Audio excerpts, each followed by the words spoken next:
Hi friends, welcome back to Potti kitchen. ఈరోజు మన కిచెన్లో వైరల్ అవుతున్న ఈ టమాటో పచ్చడిని చాలా సింపుల్గా ఎలా ప్రిపేర్ చేయాలో చూసేద్దాం ఫ్రెండ్స్. ఇలా కనుక ప్రిపేర్ చేసుకున్నట్లయితే మనం ఎలాంటి బ్రేక్ఫాస్ట్లోకైనా వేడివేడిగా రైస్లోకైనా సర్వ్ చేసుకొని తిన్నట్లయితే చాలా బాగుంటుంది. పచ్చడి తినడమే కాదు, వేలతో సహా నాకేస్తారు. అంత కమ్మగా కడుపు నిండా తినేయచ్చు. చాలా సింపుల్గా 5 నిమిషాల్లో ఈ పచ్చడిని మనం ప్రిపేర్ చేసుకోవచ్చు, ఎక్కువ టైం తీసుకోకుండా. సో ఎలా ప్రిపేర్ చేయాలనేది వీడియోలో చూసేద్దాం. స్టవ్ మీద ఒక కడాయి పెట్టుకొని దీంట్లో 2 టేబుల్ స్పూన్ ఆయిల్ని యాడ్ చేసుకోవాలి. ఇలా 2 టేబుల్ స్పూన్ ఆయిల్ని యాడ్ చేసుకొని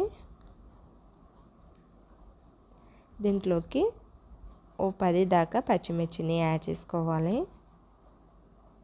మీరు టమాటో క్వాంటిటీ ఎక్కువ తీసుకున్నట్లయితే కొంచెం పచ్చిమిర్చిని పెంచుకోవచ్చు, తక్కువ తీసుకుంటే 5-6 తీసుకోవచ్చు.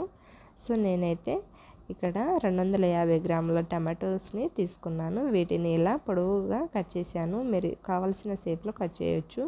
సో వీటిని 2-3 మినిట్స్ పాటు బాగా మగ్గనివ్వాలి. మధ్య మధ్యలో కలుపుకుంటూ తీసుకోవాలి. ఇలా కలుపుకున్న టమాటోస్లో ఓ 3 వెల్లుల్లి, కడలతో సహా కొత్తిమీర, కొంచెం చింతపండు, 1/2 టీ స్పూన్ పసుపుని యాడ్ చేసుకొని అంతా ఒకసారి కలుపుకొని 1-2 మినిట్స్ పాటు కుక్ చేసుకొని తీసుకోవాలి. దీన్ని టమాటోస్కి పట్టేటట్టుగా 1-2 మినిట్స్ పాటు ఫ్రై చేసుకొని తీసుకుంటే సరిపోతుంది. సో ఇలా ఫ్రై అయ్యాక స్టవ్ ఆఫ్ చేసుకోవచ్చు.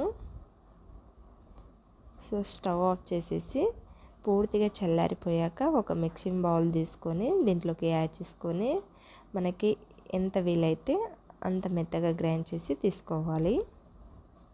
సో కంప్లీట్గా పూర్తిగా చల్లారిపోయాకనే మనం మిక్సీ జార్లోకి యాడ్ చేసుకొని గ్రైండ్ చేసుకుంటే బాగుంటుంది. సో రుచికి తగ్గ సాల్ట్ని వేసుకోండి. నేనైతే 1/2 టీ స్పూన్ వేసుకున్నాను. 1/2 టీ స్పూన్ జీలకర్రని కూడా యాడ్ చేసుకొని మూత వేసి మనకి కావాల్సినట్టు గ్రైండ్ చేసి తీసుకోవచ్చు. మీరు కొంచెం బరకగా రైస్లో తినేవారైతే కొంచెం బరకగా గ్రైండ్ చేసుకోండి. నేనైతే బ్రేక్ఫాస్ట్లో కనేసి ఇలా మెత్తగా గ్రైండ్ చేసి తీసుకున్నాను. ఒక సర్వింగ్ బౌల్ తీసుకొని సర్వ్ అవుట్ చేసుకోవాలి.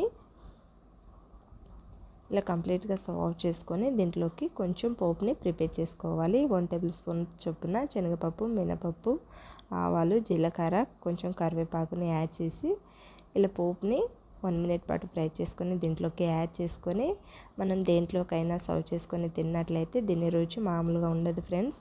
మీరు తినడమే కాదు, వేలతో సహా నాకేస్తారు. అంత టేస్టీగా ఉంటుంది ఈ టమాటో చట్నీ అనేది.